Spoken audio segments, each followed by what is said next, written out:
Hello everyone! On today's episode of Get Smart with Swap Smart, we will be teaching you how to hard reset your Samsung Galaxy S4. Before we begin, make sure your device is powered off by pressing the power button. To hard reset your device, we will need to press the volume up button, home button, and power button. First, hold the volume up button. Now the home button, and finally the power button until the Samsung logo appears. Once the Samsung logo appears, wait until the Android recovery screen pops up. This can take up to 1 minute, so be patient.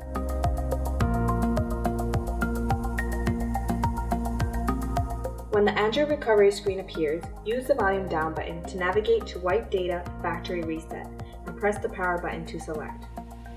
Navigate to Yes by pressing the volume down button and Confirm by pressing the power button. Wait for the factory reset to complete and you're done. If you found this video helpful, please subscribe to our channel, like the video, or leave a comment. We'd love to hear from you.